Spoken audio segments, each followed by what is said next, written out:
En el siguiente video se definirá la corriente ideológica nacionalista del siglo XIX, así como también sus causas y sus consecuencias.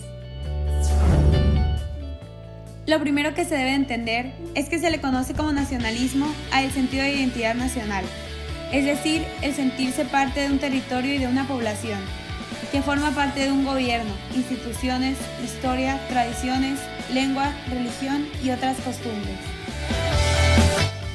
Aunque la primera aparición del nacionalismo fue en el siglo XVIII, fue hasta el siglo XIX donde tomó mayor poder, luego de la Revolución Francesa, Revolución Burguesa y Revolución Liberal, ya que el nacionalismo se basa en el concepto de soberanía nacional, es decir, que la legitimidad de un gobierno se da por voluntad general y el consenso de una población con intereses comunes.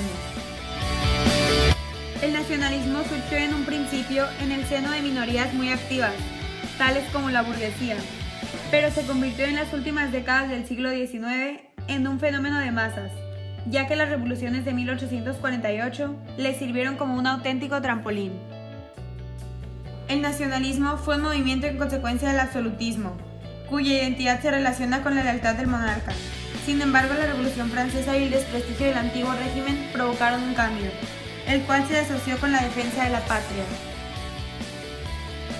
Como consecuencia de esto, surgieron emblemas como la bandera, el himno, las fiestas conmemorativas y los héroes.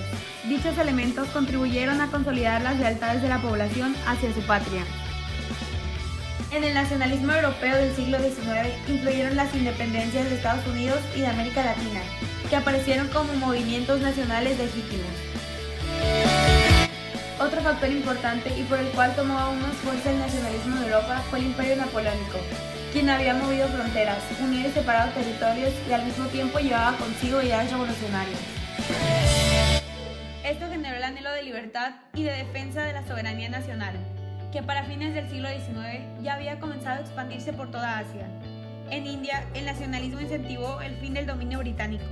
En China, el nacionalismo dio una justificación para el Estado chino, que se encontraba enemistado con la idea de un imperio universal.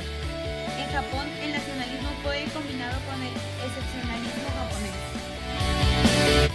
El nacionalismo también propició la unificación de una misma nación repartida en varios estados.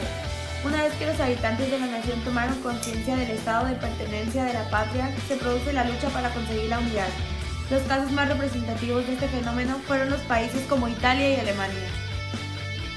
En contraste, en las viejas naciones como Gran Bretaña o Francia se dio un movimiento nacionalista en el cual se buscaba exaltar los principios nacionales y el patriotismo.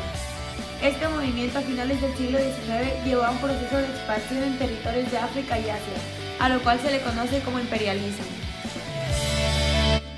Entre los pensadores que aportaron una base teórica nacionalista se encuentran Herder, Rousseau o Fichte, pero por su influencia sin duda los más importantes fueron Hegel y Mazzini. Herder y Fichte podrían ser considerados predecesores de Mazzini y del movimiento nacionalista liberal y democrático, ya que fundamenta el concepto de nación en la cultura y la lengua. Mazzini, que vivió de los años 1805 a 1852, defendió una filosofía política optimista.